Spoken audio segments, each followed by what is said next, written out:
অসম বিধানসভাত যদি বিশেষ অধিৱেশন বানপানীক লৈ নহয় তেতিয়াহ'লে কিহক লৈ বিশেষ অধিৱেশন হ'ব?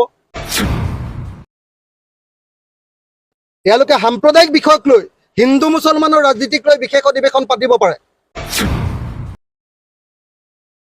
মই এই মুহূৰ্তত পীযুষ হাজৰিকা ডাঙৰীয়াক কৈছো যে আপুনি চুটবুট মন্ত্ৰী, মথাউৰিবিলাক আউটডেটেড হৈ গৈছে। এইবিলাক পুনৰ নিৰ্মাণ কৰিবৰ কাৰণে কেন্দ্ৰীয় চৰকাৰৰ পৰা আমি 50,000 কোটি টকা বিচাৰিছো।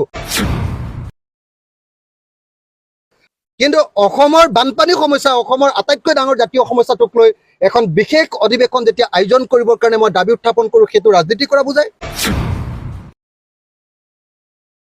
মানে পীযুষ হাজৰিকা হ'ল মানে চুটবুট মন্ত্ৰী এজন। বানপানী হ'লেও একদম সাংঘাতিক চুটবুটত আহি দুটা ফটো ছেছন কৰিলে, গহীন দুটামান কথা ক'লে, একদম অহংকাৰৰ চূড়াত উঠি সাধাৰণ মানুহবিলাকক তেওঁলোকৰ প্ৰজা বুলি ভাবি, তেওঁলোকে নিজকে ৰজা বুলি ভাবি ফটো ছেছন দুটামান কৰিলে। এইটোৱে হ'ল মন্ত্ৰী পীযুষ হাজৰিকাৰ কাম। এই মুহূৰ্তত পীযুষ হাজৰিকা ডাঙৰীয়াই অখিল গগৈক আক্ৰমণ কৰা উচিত নে এই মুহূৰ্তত পীযুষ হাজৰিকা ডাঙৰীয়াই অসমৰ মুখ্যমন্ত্ৰীক লগত লৈ কেন্দ্ৰীয় চৰকাৰৰ পৰা অসমৰ কাৰণে অধিক ধন, বানপানী আৰু গৰাখহনীয়াৰ পৰা মুক্ত কৰিবৰ কাৰণে অধিক ধন অনাৰ ব্যৱস্থা কৰাটো দৰকাৰ। মইতো এটাহে দাবী কৰিছিলোঁ যে অসমৰ বানপানী সমস্যাক লৈ বিশেষ অধিৱেশন অনুষ্ঠিত হ'ব লাগে। এইটো মই বেয়া কথা কৈছোঁ নেকি আপোনালোকে কওক? অসম বিধানসভাত যদি বিশেষ অধিৱেশন বানপানীক লৈ নহয় তেতিয়াহ'লে কিহক লৈ বিশেষ অধিৱেশন হ'ব? তেওঁলোকে সাম্প্ৰদায়িক বিষয়ক লৈ হিন্দু মুছলমানৰ ৰাজনীতিক লৈ বিশেষ অধিৱেশন পাতিব পাৰে। কিন্তু অসমৰ বানপানী সমস্যা, অসমৰ আটাইতকৈ ডাঙৰ জাতীয় সমস্যাটোক লৈ এখন বিশেষ অধিৱেশন যেতিয়া আয়োজন কৰিবৰ কাৰণে মই দাবী উত্থাপন কৰোঁ, সেইটো ৰাজনীতি কৰা বুজায়। এইটো এজন ৱাটাৰ ৰিচোৰ্চ মিনিষ্টাৰৰ দৃষ্টিভংগী।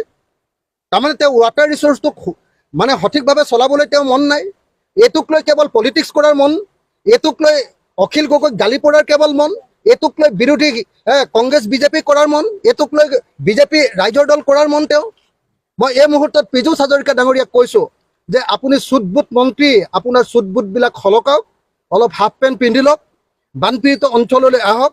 মথাউৰিবিলাক কেনেকৈ কিয় ভাগিছে আপুনি নিজে লক্ষ্য কৰক। মথাউৰিবিলাক আউটডেটেড হৈ গৈছে।